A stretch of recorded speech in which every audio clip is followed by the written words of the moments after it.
Please and Tracker. I come back to another PowerWash later with some storytelling. Be sure to grab your favorite snacks and get yourself coffee with me. Now let's get started with the story.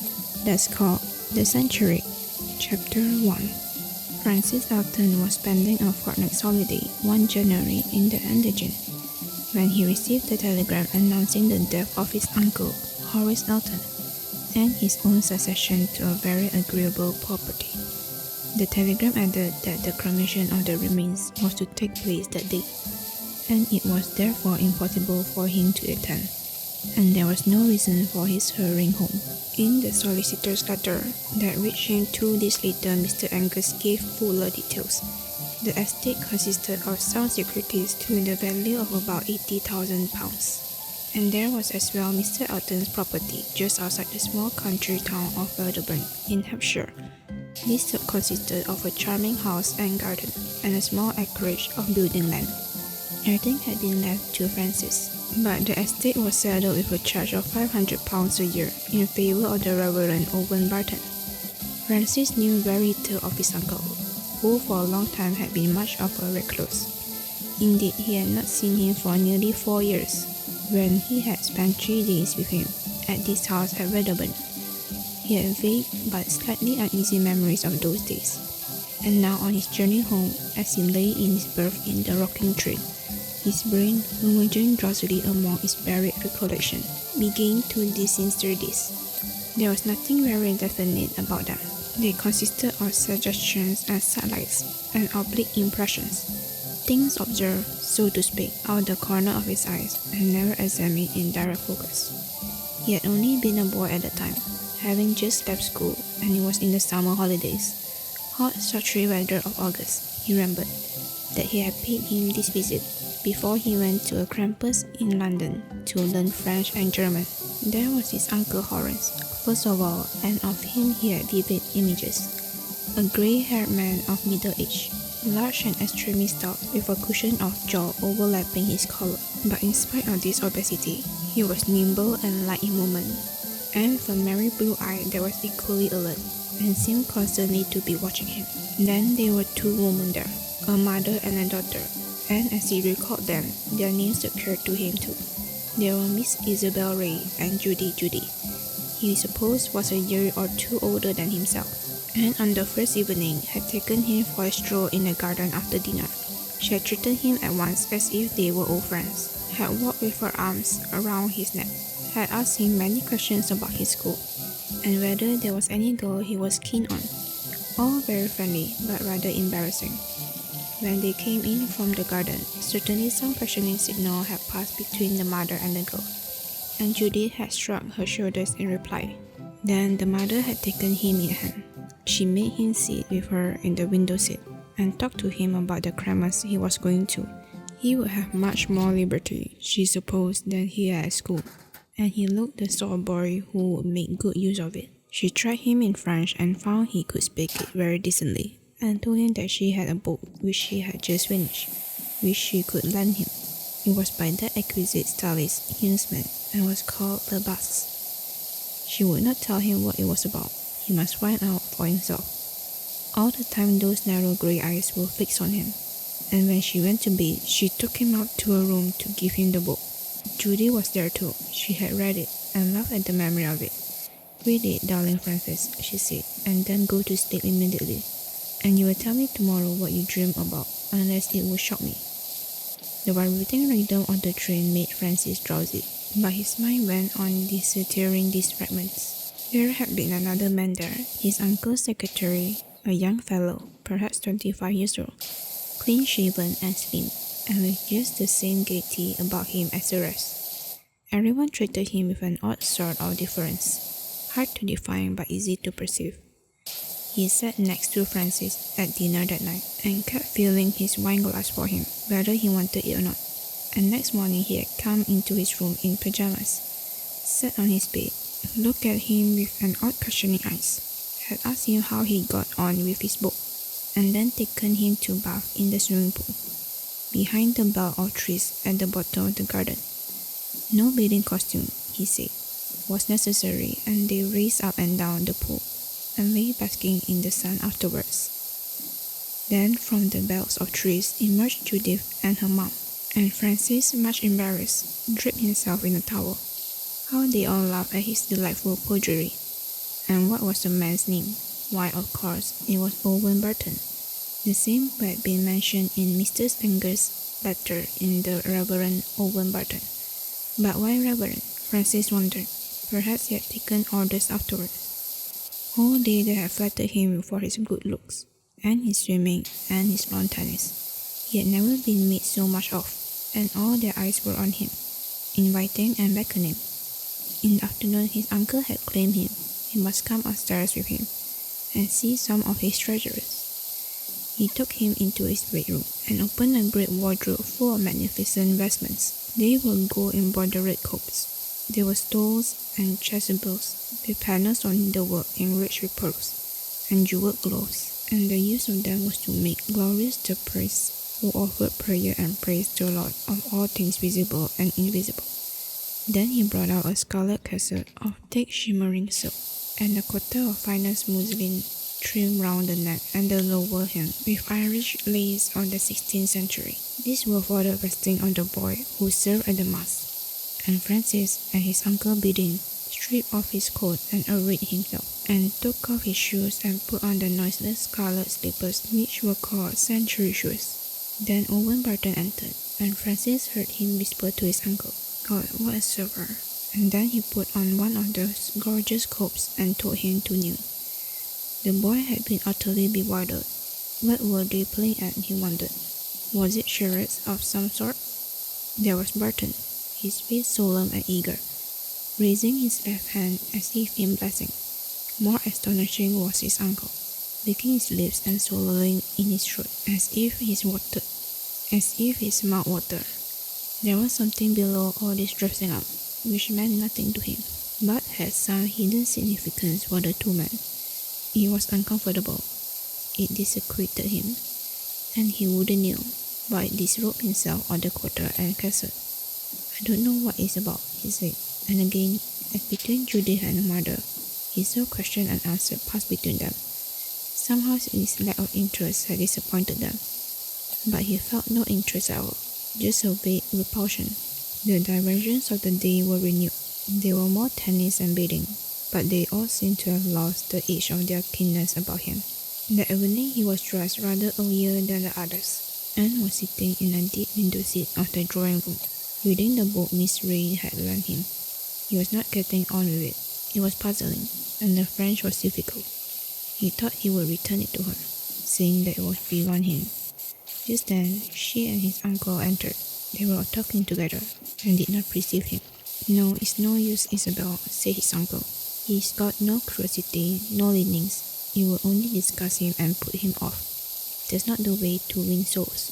Owen thinks so too, and he's too innocent. Why, when I was his age? Why, there's Francis. What's the boy reading? Ah, I see. What do you make of it?" Francis closed the book. "I gave it up," he said. "I can't get on with it." Miss Ray laughed. "I agree too, Horace," she said, "but what a pity." Somehow Francis got the impression, he remembered, that they had been talking about him, but if so, what was it, for which he had no leanings? He had gone to bed rather early that night, encouraged, he thought, to do so, leaving the rest of the game on bridge. He soon slept, but awoke, thinking he had heard the sound of chanting. Then came 3 strokes of a bell, and a pause, and 3 more. He was too sleepy to care what it was. Such, as the train rushed through the night, was the sum of his impression about his visit to the man whose substance he had now inherited, subject to the charge of £500 a year to the Reverend Owen Burton. He was astonished to find how vivid and how vaguely disquieting were these memories, which now for hours had been buried in his mind. As he sank into shoulder sleep, they faded again, and he thought little more of them in the morning. He went to see Mr. Angus as soon as he got to London. Certain securities would have to be sold in order to pay death duties, but the administration of the estate was a simple matter. Francis wanted to know more about his benefactor, but Mr. Angus could tell him very little. Horace Elton had, for some years, lived an extremely exquisite life down at Wedderburn, and his only intimate associate was his secretary, This Mr. Owen Barton, beyond him. There were two ladies who used often to stay with him for long periods. Their name? And he paused, searching his memory. Miss Isabel Ray and her daughter Judith, suggested Francis. Exactly, they were often there, and not infrequently, a number of people used to arrive rather late in the evening, 11 o'clock or even later, stay for an hour or two and then be off again. A little mysterious, only a week or so before Mr. Elton died. There had been quite a congregation of them, 15 or 20 I believe. Francis was silent for a moment. It was as if pieces of jigsaw puzzle were calling for their due location. But the shapes were too fantastic. And about my uncle's illness and death, he said, the cremation of his body was on the same day as that on which he died. At least so I understood from your telegram. Yes, that was so, said Mr. Angus. But why I should instantly have come back to England in order to be present? Was it not unusual? Yes, Mr. Elton, it was unusual, but there were reasons for it. I should like to hear them, he said. I was his heir, and it would have been only proper that I should have been there. Why? Angus hesitated a moment. That is a reasonable question, he said, and I feel bound to answer it. I must begin a little way back. Your uncle was in excellent physical health apparently, till about a week before his death, very stout, but very alert and active. Then the trouble began. It took the form at first of some grievous mental and spiritual disturbance. He thought for some reason that he was going to die very soon, and the idea of death produced in him an abnormal panic terror. He telegraphed for me, for he wanted to make some alteration in his will. I was away and could not get down till the next day, and by the time I arrived, he was too desperately ill to give any sort of coherent instructions. But his intention, I think, was to cut Mr. Owen Barton out of it. Again the lawyer paused. I found, he said, that on the morning of the day I got down to Paderborn, he had sent for this parson of his parish, and had made a confession to him. What that was I have not, of course, the slightest idea. Till then he had been in this panic fear of death, but was physically himself. Immediately afterward, some very horrible disease invaded him. Just that, invasion. The doctors who were summoned from London and Birmingham had no idea what it was. Some unknown microbe, they supposed, which made the most swift and frightful havoc of skin and tissue and bone. It was like some putrefying internal corruption. It was as if he was dead already. Really, I don't know what good it would do to tell you this. I want to know, said Francis. Well, this corruption, living organism came out as from a dead body. His nurses used to be sick, and the room was always swarming with flies, great fat flies, crawling over the walls and the bed. He was quite conscious, and there persisted this frantic terror of death. When you had thought that a man's soul would have been only too thankful to be quite of such a habitation. And was Mr. Owen Barton with him? Asked Francis. From the moment that Mr. Elton made his confession, he refused to see him. Once he came into the room, and there was a shocking scene. The dying man screamed and yelled with terror. Nor would he see the two ladies we had mentioned. Why they continued to stop in the house I can imagine. Then on the last morning of his life, he could not speak now. He traced a word or two on a piece of paper, and it seemed that he wanted to receive the Holy Communion. So the parson was sent for. The old lawyer paused again. Francis saw that his hand was shaking. Then very dreadful things happened, he said. I was in the room, for he signed to me to be near him, and I saw them with my own eyes. The parson had poured the wine into the chalice, and had put the bread on the parton, and was about to consecrate the elements, when a cloud of those flies, of which I have told you, came about him. They filled the chalice like a swarm of bees. They settled in their unclean thousand on the pattern, and in a couple of minutes the chalice was dry and empty, and they had devoured the bread. Then, like drilled holes, you may say, they swarmed onto your uncle's face, so that you could not see nothing of it. He choked and he gasped. There was one retained convulsion, and thank God it was all over. And then asked Francis. There were no flies, nothing, but it was necessary to have the body cremated at once, and the bedding with it. Very shocking indeed. I would not have told you if you had not pressed me. And the ashes? Asked he.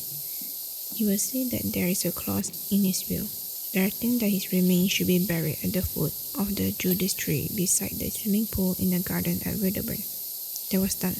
Francis was a very unimaginative young man, free from superstitious tutorings and unprofitable speculations, and this story, suggestive though it was, of ghastly subcurrents, did not take hold of his mind at all, or lead to the fashioning of uneasy fancies. It was all very horrible, but it was over. He went down to Wedderburn for Easter, with a widowed sister of his and her small boy, aged 11, and they all fairly fell in love with the place. It was soon settled that Sybil Masham should let her house in London for the summer months, and establish herself here. Dicky, who was a delicate boy, rather queer and elfin, would thus have the benefit of the country air, and Francis the benefit of having the place run by his sister, and occupied and in commission whenever he was able to get away from his work. The house was of brick and timber, with accommodation for half a dozen, and stood on high ground above the little town. Francis made a tour of it as soon as he arrived, rather astonished to find how the sight of it brought back to clearness in the minute details his memory of it. There was a sitting room with its tall bookcase, and its deep window seats overlooking the garden, where he had sat unobserved when his uncle and Miss Ray came in talking together. Above was his uncle's panelled bedroom, which he proposed to occupy himself, with a big wardrobe containing vestments. He opened it. They were under their covering sheets of tissue papers, shimmering in scarlet and gold, and finest lawn foamed with Irish lace. A faint smell of incense hung above them. Next to that was his uncle's sitting room, and beyond that, the room which he slept in before, and was now appropriated to Dicky. This room lay on the front of the house, looking westwards over the garden, and he went out to renew acquaintance with it. Flower beds gay with spring blossoms ran below the windows. Then came the lawn, and beyond the belt of trees that enclosed the swimming pool, he passed along the path that threaded it between dead trees, all prism and adamant, and came out into the clearing that surrounded the water. The bathing shed stood at the deep end of it by the sluice that splashed ritualously into the channel below, while the stream that supplied the pool was running full with the rain of March. In front of the copse on the far side stood a Judas tree decked gloriously with flowers, and the reflection of it was cast reverently on the rippled surface of the water. Somewhere below those red blossoming buds, there was buried a casket of ashes. He strode round the pool.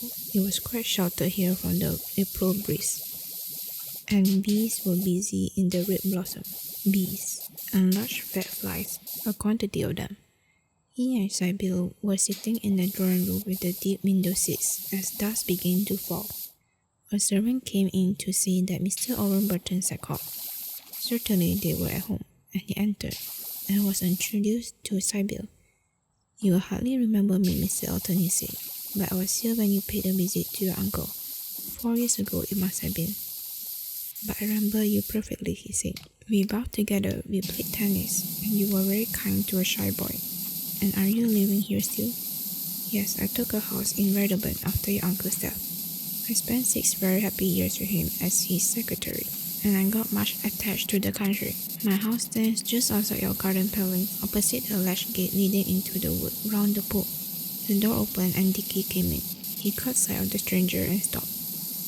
"Say how do you do to Mr. Barton, Dicky," said his mother. Dicky performed this duty with due politeness and stood regarding him. He was a shy boy usually, but after this inspection, he advanced close to him and laid his hands on his knees. "I like you," he said confidently, and leaned up against him. "Don't bother Mr. Barton, Dicky," she said rather sharply. "But indeed, he's doing nothing of the kind," said Barton, and he drew the boy towards him so that he stood clean between his knees. Sybil got up. "Come then," she said. "We have a walk round the garden before it gets dark." "Is he coming too?" asked the boy. "No, he's going to stop and talk to Uncle Francis." When the two men were alone, Barton said a word or two about Horace Elton, who had always been so generous a friend to him. The end, mercifully short, had been terrible, and terrible to him personally had been dying man's refusal to see him during the last 2 days of his life. His mind, I think, must have been affected, he said, by his awful sufferings. It happens like that sometimes. People turn against those with whom they had been most intimate. I often mourned about that and deeply regretted it. And I owe you a certain word of explanation, Mr. Elton. No doubt you were puzzled to find in your uncle's will that was entitled The Reverend. It is quite true, though I do not call myself so. Certain spiritual doubts and difficulties caused me to give up my orders. My uncle always felt that if a man is once a priest, he is always a priest. He was very strong about that, and no doubt he was right. I didn't know my uncle took any interest in ecclesiastical affairs, said Francis.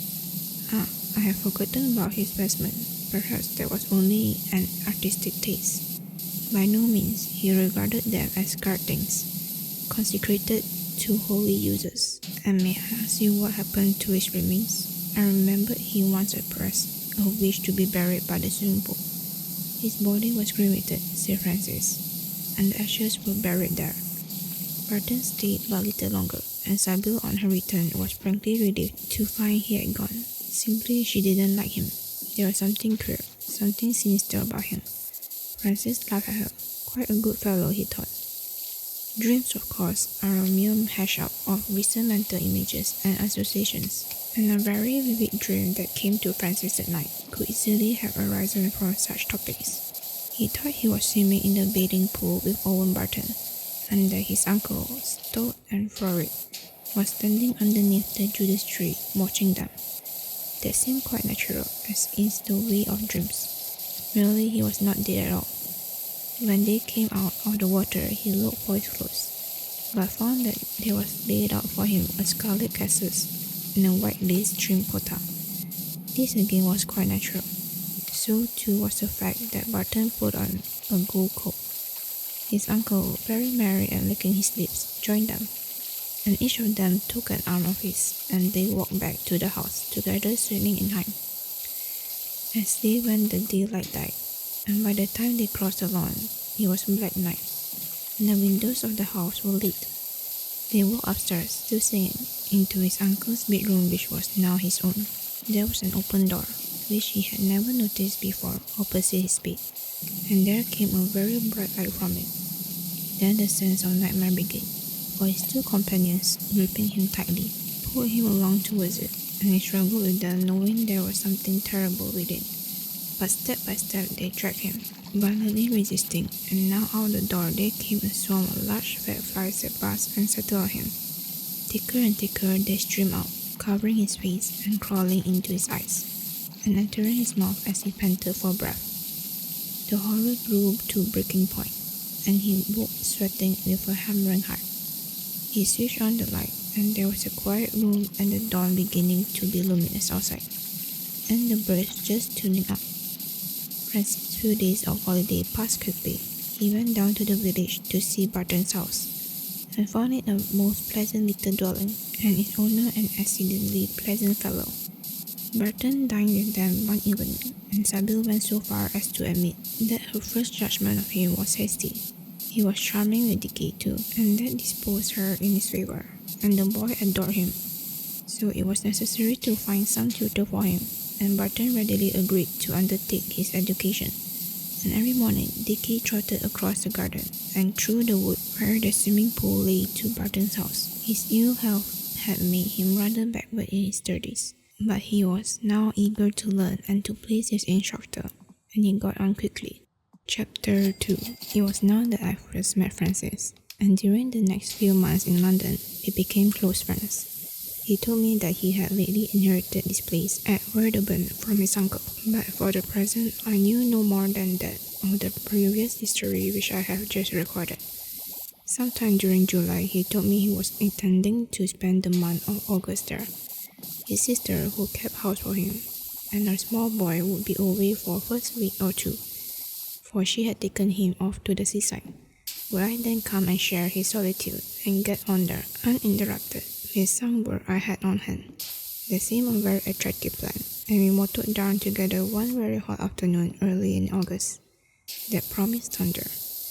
Owen Barton, he told me, who had been his uncle's secretary, was coming to dine with us that night. It wanted an hour or so yet to dinner time when we arrived, and Francis directed me, if I cared for it, to the bathing pool among the trees beyond the lawn.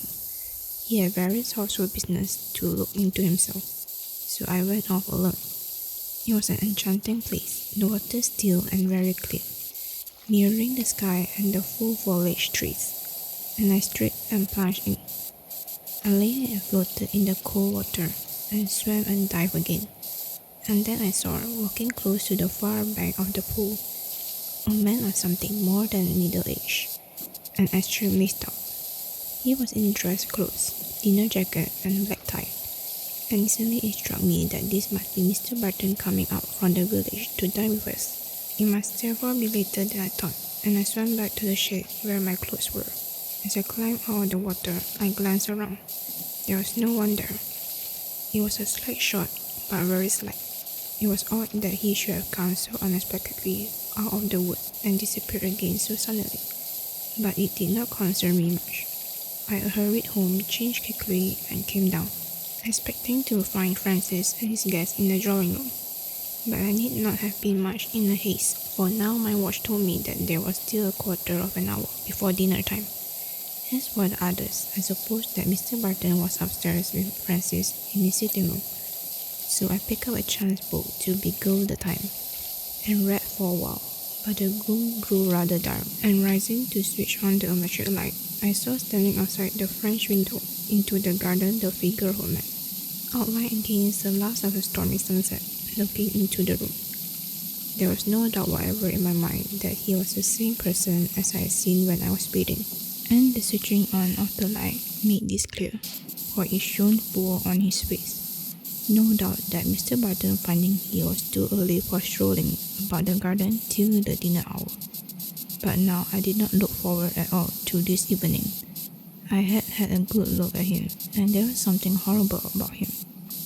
Was he a human? Was he earthly at all? Then he quietly moved away, and immediately afterwards there came a knock at the front door just outside the room, and I heard Francis coming downstairs. He went to the door himself. There was a word of greeting, and he came into the room accompanied by a tall, slim fellow when he introduced to me. We had a very pleasant evening.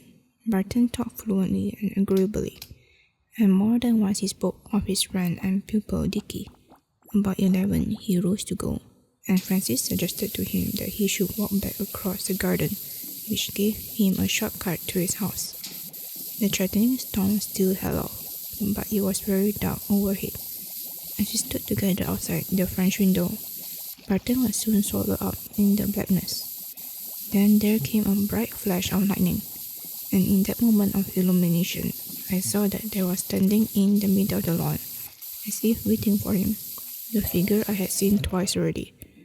Who he said was on the tip of my tongue, but instantly I perceived that Francis had seen nothing of it, and so I was silent. For I knew now what I had already half guessed, that this was no living man of flesh and blood, whom I had seen. A few heavy drops of rain plopped on the flag walk, and as we moved indoors, Francis called out, "Good night, Barton," and the cheery voice answered. Before long, we went up to bed, and he took me into his room as we passed. A big panelled chamber with a great wardrobe by the bed. Close to it hung an oil portrait of Kit Kat size. "I'll show you what's in that wardrobe tomorrow," he said. "Rather wonderful things. There's a picture of my uncle." I had seen that face before this evening. For the next 2 or 3 days, I had no further glimpse of that dreadful visitant, but never for a moment was I at ease, for I was aware that he was about. What instinct or what sense perceived that, I had no idea. Perhaps it was merely the dread I had of seeing him again that gave rise to the conviction. I thought of telling Francis that I must get back to London. What prevented me from doing so was the desire to know more, and that made me fight this cold fear. Then very soon I perceived that Francis was no more at ease than I was. Sometimes as we sat together in the evening, he was oddly alert. He would pause in the middle of a sentence, as if some sound had attracted his attention, or he would look up from our game of bezique and focus his eyes for a second on some corner of the room, or more often on the dark oblong of the open French window. Had he, I wondered, been seeing something invisible to me? unlike myself, feared to speak of it. These impressions were momentary and infrequent, but they kept in me the feeling that there was something austere, and that something coming out of the dark and the unknown was growing in force. It had come into the house and was present everywhere, and then one awoke again to a morning of heavenly brightness and sunshine, and surely one was disquieting oneself in vain. I had been there about a week when something occurred which precipitated what followed. I slept in the room which Dicky usually occupied, and woke one night feeling uncomfortably hot. I tugged at the blanket to remove it, but it was tucked very tightly in between the mattresses on the side of the bed next to the wall. Eventually, I got it free, and as I did so, I heard something drop with a flutter onto the floor. In the morning, I remembered that, and found underneath the bed a little paper notebook. I opened it ideally enough, and within were a dozen pages written over in a round childish handwriting, and these words struck my eye. Thursday, July 11. I saw Great Uncle Horace again this morning in the woods. He told me something about myself which I didn't understand, but he said I should like it when I got older. I mustn't tell anybody that he's here, nor what he told me, except Mr. Barton. I did not care one jot whether I was reading a boy's pirate diary. That was no longer a consideration worth thinking about. I turned around the page and found another entry. Sunday, July 21st. I saw Uncle Horace again. I said I had told Mr. Barton what he had told me, and Mr. Barton had told me some more things, and that he was pleased. I said I was getting on and that he would take me to prayer someday soon. I cannot describe the thrill of horror that these entries woke in me. They made the apparition which I had seen infinitely more real and more sinister. It was a spirit corrupt and malign and intent on corruption that haunted the place. But what was I to do? How could I, without any release from Francis, tell him that the spirit of his uncle, whom at present I knew nothing, had been seen not by me only, but by his nephew, and that he was at work on the boy's mind? Then there was the mention of Barton. Certainly that could not be left as it was. He was collaborating in that damnable task, a cult of corruption. Or was I being too fantastic? He began to outline himself. Then what did that sentence about taking him to prayers mean? But Dicky was awake, thank goodness, for the present, and there was time to think it over. As for the pitiful little notebook, I put it into a locker dispatch case. The day, as far as outward and visible signs were concerned, passed pleasantly. For me, there was a morning's work, and for both of us, an afternoon on the golf links. But below there was something heavy. My knowledge of that diary kept interweaving with mental telephone calls, asking what are you going to do? Francis on his side was troubled. There were subcurrents, and I did not know what they were. Silences fell, not the natural unobserved silences, but those who are intimate, which are only a symbol of their intimacy, but the silences between those who have something on their mind, of which they fear to speak. This had got more stringent all day. There was a growing tenseness. All common topics were banal, for they only clogged a certain topic. We sat on the lawn before dinner, on the sultry evening, and breaking one of these silent intervals, he pointed at the front of the house. There's an odd thing, he said. Look, there are 3 rooms aren't there on the ground floor. Dining room, drawing room, and the little study where you write. Now look above. There are 3 rooms there. Your bedroom, my bedroom, and my sitting room. I measured them. There are 12 feet missing. Looked as if there was a sealed-up room somewhere. Here, at any rate, was something to talk about. Exciting, I said. May not be explored? We will. We explore as soon as we dine. Then there's another thing, quite off the point. Remember those vestments I showed you the other day? I opened the wardrobe, where they are kept, an hour ago, and a lot of big fat flies came buzzing out, a row like a dozen aeroplanes overhead, remote but loud, if you know what I mean. And there they weren't any. Somehow I felt that what we had been silent about was coming out into the open. It might be ill to look upon. He jumped from his chair. Let's have done with these silences, he cried. He's here, my uncle, I mean. I haven't told you yet, but he died in a storm of flies. He asked for the scarlet man. But before the wine was consecrated, the chalice was choked with them. And I know he's here. It sounds damn right, but he is. I know that too, I said. I've seen him. Why didn't you tell me? Because I thought you would laugh at me. I should have a few days ago, said he, but I don't know now. Go on. The first evening I was here, I saw him at the bathing pool. That same night, when we were seeing Owen Barton off, a flash of lightning came, and he was there again standing on the lawn. But how did you know it was he? Asked Francis. I knew it when you showed me the portrait of him in your bedroom that same night. Have you seen him? No, but he's here. Anything more? This was the opportunity not only natural, but inevitable. Yes, much more, I said. Dickie has seen him too. That child? Impossible. The door out of the drawing room opened, and Frances' parlour maid came out with the sherry on the tray. She put the decanter and glasses down on the wicker table between us, and I asked her to bring out the dispatch case from my room. I took the paper notebook out of it. This slipped out from between my mattresses last night. It's Dickie's diary. Listen. And I read him the first extract. Francis gave one of those swift, disconcerting glances over his shoulder. But we're dreaming, he said. It's a nightmare. God, there's something awful here. And what about Dickie not telling anybody except Barton what he told him? Anything more? Yes, Sunday, July 21st. I saw Uncle Horace again. I said I had told Mr. Barton what he had told me. And Mr. Barton told me some more things. And that he was pleased, and said I was getting on. And that he would take me to prayers someday soon. I don't know what that means. Francis sprang out of his chair. What? He cried. Take him to prayers. Wait a minute. Let me remember about my first visit here. I was a boy of 19 and frightfully, absurdly innocent for my age. A woman's staying here gave me a book to read, Columbus. I didn't get far in it then. I know what it's about now. Black mass, said I. Satan worshippers.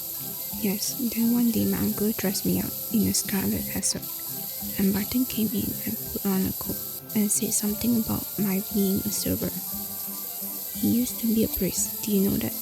And one night I woke and heard the sound chanting, and a bell rang. By the way, Barton's coming to dine tomorrow. What are you going to do? About him, I can't tell you. But we got something to do tonight.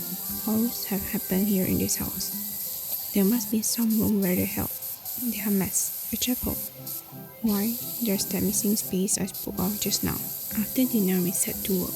Somewhere on the first floor on the garden, front of the house, there was this space unaccounted for by the dimensions of the room there.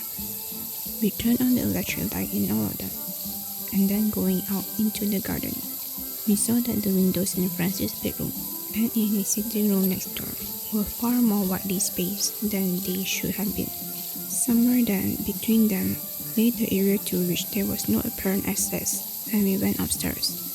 The wall of his sitting room seemed solid. It was of bricks and timber, and large beams ran through it at narrow intervals. But the walls of his bedroom was panelled, and when we tapped on it, no sound came through into the other room beyond. We began to examine. The servants had gone to bed, and the house was silent. But as we moved about, from garden to house, and from one room to another, there was some presence watching and following us. We had shut the door into his bedroom from the passage, but now as we peered and felt about the paneling, the door swung open and closed again, and something entered, brushing my shoulders as it passed. What's that? I asked. Someone came in. Never mind that, he said. Look what I found. In the border of one of the panels was a black star like an ebony bell push. He pressed it and pulled. A section of the paneling slid sideways, disclosing a red curtain clocking a doorway. He drew it aside with a clash of metal rings. It was dark within, and out of the darkness came a smell of stale incense. I felt with my hand along the frame of the doorway and found a switch, and the blackness was flooded with a dazzling light. Within was a chapel. There was no window, and at the west end of it, not the east, there stood an altar. Above it was a picture, evidently of some early Italian school. It was on the lines of the Fra Angelico picture of the Annunciation. The Virgin sat in an open loggia. And on the flowery space outside, the angel made his salutation. His spreading wings were the wings of a bat, and his black head and neck were those of a raven. He has his left hand, not his right, raised in blessing. The Virgin's robe of thinnest red muslin was trimmed with revolting symbols, and her face was that of a panting dog with tongue protruding. There were 2 niches at the east end, in which were marble statues of naked men, with the inscriptions St. Judas and St. Giles the Reals. One was picking up pieces of silver that lay at his feet. The other looked down, leering and laughing at the prone figure of a mutilated boy. The place was lit by a chandelier from the ceiling. This was of the shape of a crown of thorns and electric bulbs nested among the woven silver twigs. A bell hung from the roof, close beside the altar. For the moment as I looked on these obscene blasphemies, I felt that they were merely grotesque and no more to be regarded seriously than the dirty inscriptions written upon empty wall spaces in the street. That indifference swiftly passed, and the horrid consciousness of the devotion of those who had fancied and assembled these decorations took its place. Skilled painters and artificers had wrought them, and they were here for the service of all that is evil. That spirit of adoration lived in them, dynamic and active, and the place was throbbing with the exultant joy of those who had worshipped here. And look here, called Francis. He pointed to a little table standing against the wall, just outside the altar rails. There were photographs on it. One of a boy standing on the header board at the bathing pool about to plunge. "That's me," he said. Barton took it, and what's written underneath it? "Ora pro Francisco Alton." "And that's Miss Ray, and that's my uncle, and that's Barton in a coat. Pray for him too, please, but it's childish." He suddenly burst into a shout of laughter. The roof of the chapel was vaulted, and the echo that came from it was loud and surprising. The place rang with it. His laughter ceased, but not so the echo. There was someone else laughing, but where? Who? Except for us, the chapel was empty of all visible presence. On and on the laughter went, and we stared at each other with panic staring. The brilliant light from the chandelier began to fade. Dust gathered, and in the dust they were brewing some hellish and deadly force. And through the dimness I saw, hanging in the light and oscillating slightly as if in a drought, the laughing face of Horace Elton. Francis saw it too. "Fight it, withstand it," he cried as he pointed to it. "Desecrate all that it holds sanctified. God, do you smell the incense and the corruption?" We tore the photograph. We smashed the table on which they stood. We plucked the frontal from the altar and spat on the accursed table. We tugged at it till it toppled over, and the marble slab split in half. We hauled from 2 niches the 2 statues that stood there, and crushed they went on to the path floor. Then appalled at the riot of our iconoclasm we paused. The laughter had ceased, and no oscillating face dangled in the dimness. Then we left the chapel, and pulled across the doorway the panel that closed it. Francis came to sleep in my room, and we talked long, laying our plans for the next day. We had forgotten the picture over the altar in our destruction, but now it worked in with what we proposed to do. Then we slept, and the night passed without disturbance. At the least, we had broken up the apparatus that was hallowed to unhallowed users, and that was something. But there was grim work ahead yet, and the issue was unconjecturable.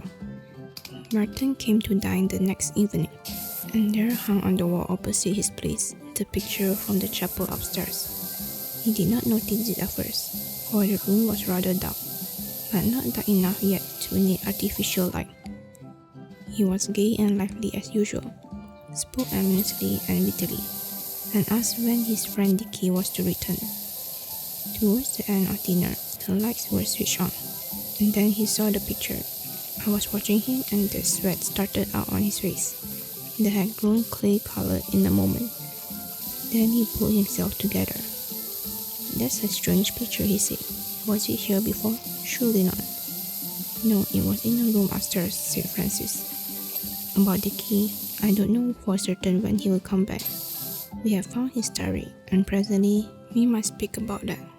Dickie's diary? Indeed, said Barton, and he moistened his lips with his tongue. I think he guessed then that there was something desperate ahead, and a picture of a man condemned to be hanged waiting in his cell with his warders for the imminent hour. As Barton waited then, he sat with an elbow on the table, and his hand propping his forehead. Immediately almost the servant brought in our coffee and left us. Dickie's diary, said Francis quietly. Your name figures in it, also my uncle's. Dickie saw him more than once, but of course you know that. Barton drank off his glass of brandy. Are you telling me a ghost story? He said. Pray, go on. Yes, it's partly a ghost story, but not entirely. My uncle, his ghost if you like, told him certain stories, and said he must keep them secret except from you. And you told him more, and you said he should come to prayers with you someday soon. Where was that to be? In the room just above us? The brandy had given the condemned man a momentary courage. A pack of lies, Mr. Elton, he said. That boy has got a corrupt mind. He told me things that no boy of his age should know. He giggled and laughed at them. Perhaps I ought to have told his mother. It's too late to think of that now, said Francis. The diary I spoke of will be in the hands of the police at 10 o'clock tomorrow morning. They also inspect the room upstairs, where you have been in the habit of celebrating the Black Mass. Barton leaned forward towards him. No, he cried. Don't do that. I beg and implore you. I'll confess the truth to you. I'll conceal nothing. My life has been a blasphemy, but I'm sorry. I repent. I abjure all those abominations from henceforth. I renounce them all in the name of Almighty God. Too late, said Francis. And then the horror that haunts me still began to manifest itself. The wretched man threw himself back in his chair, and there dropped from his forehead onto his white shirt front a long grey worm that lay and wriggled there. At that moment there came from overhead the sound of a bell, and he sprang to his feet. No, he cried. I retract all I said. I abjure nothing, and my Lord is waiting for me in the sanctuary. I must be quick and make my humble confession to him. With the movement of a slinking animal, he slid from the room, and we heard his step going swiftly upstairs. You see, I whispered. And what's to be done? Is the man seen? He's beyond us now, said Francis. There was a thud on the ceiling overhead, as if someone had fallen, and without a word, we ran upstairs into Francis' bedroom. The door of the wardrobe where the vestments were kept was open. Some lay on the floor. The panel was open too, but within it was dark. In terror at what might meet our eyes, I felt for the switch and turned the light on. The bell which had sounded a few minutes ago was still swinging gently. Though speaking no more, Barton, clad in the gold-embroidered coat, lay in front of the overturned altar, with his face twitching. Then that ceased. The rattle of death creaked in his throat, and his mouth fell open. Great flies, swarm of them, coming from nowhere, settled on it. So that's the end of the story and the video. If you enjoyed it, be sure to like and subscribe. If you have any suggestion on what videos I can make in the future, please feel free to put it in the comment section below. And hope you enjoy the rest of your day, and do drink enough water. Goodbyes.